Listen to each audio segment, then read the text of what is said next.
Welcome back to AfterDark Stories. Tonight, we journey to the heart of Ethiopia, to a vast, shimmering expanse of water surrounded by ancient monasteries and age-old secrets.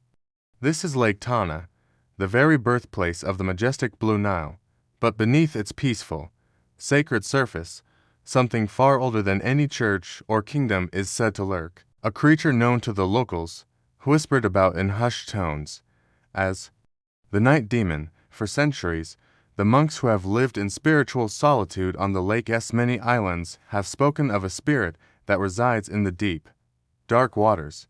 They say it was once a guardian, a protector of the lake, but it became corrupted, twisted by the collective grief and despair of countless drowned souls. It's a tragedy that birthed a terror. This demon, they claim, takes the form of a human, yet it moves with the impossible fluidity of water itself.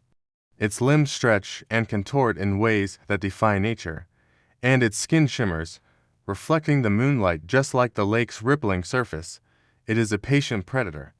It doesn't attack crowds or bustling boats during the day.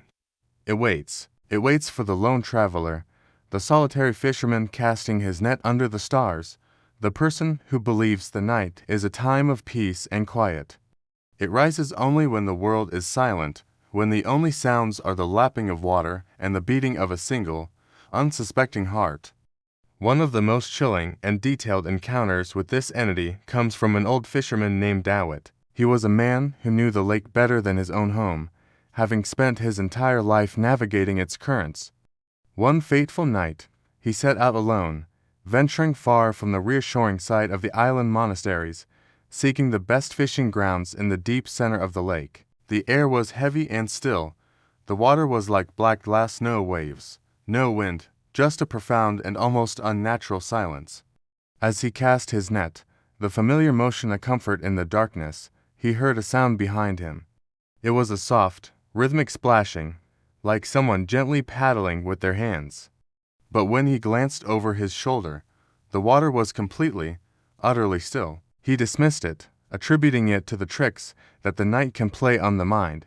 He turned back to his net, and that's when he heard it again, this time clearer, closer. A voice, choked and struggling, as if someone were speaking from beneath the surface. It gurgled, desperate. Help? Me. Its blood ran cold. He spun around, his heart hammering against his ribs, and then he froze. A figure was rising slowly, impossibly, from the lake. It had the shape of a man, but its long arms dragged behind it in the water, unnaturally extended. Its eyes were wide, black, and utterly empty, and a constant stream of dark water poured from its open, gaping mouth. It began to move toward his small boat, its feet not sinking into the water, but gliding just above the surface, leaving no ripples in its wake. Panic seized Dawit. He fumbled frantically with the pull cord for his small motor, his hands shaking so badly he could barely grip it. The engine sputtered, but wouldn't start. The figure was at the side of his boat now. It leaned in close, its face just inches from his, the smell of stagnant water and decay filling the air. And then it whispered, its voice a wet, raspy sound that seemed to echo inside his skull. Come down. With me. Before he could react, hands made of freezing cold water wrapped around his legs. The grip was shockingly strong, like iron bands, and it began to pull him relentlessly toward the edge of the boat. In a final, desperate act of self-preservation, Dawit grabbed a heavy wooden oar and swung blindly at the shape beside him.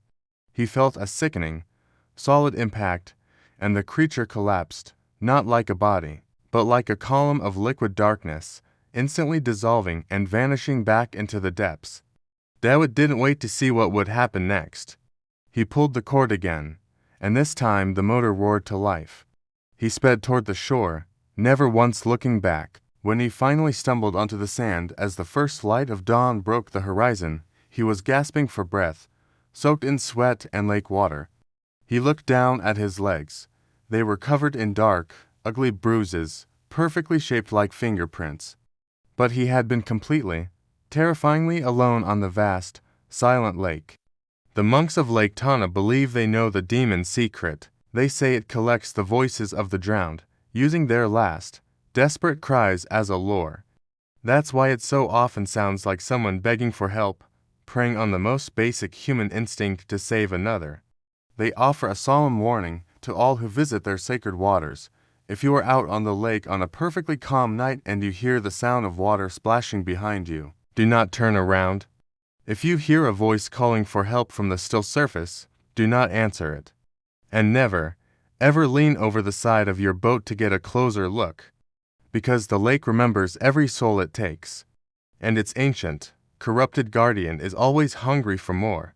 So, if you ever find yourself standing on the shores of Lake Tana after dark listening to the gentle rhythm of the water, and the stillness is suddenly broken by a voice that seems to come from the lake itself, walk away, turn your back and do not listen. Some voices are not meant to be answered. More tales of the unexplained await you, right here on AfterDark Stories. Thank you for listening.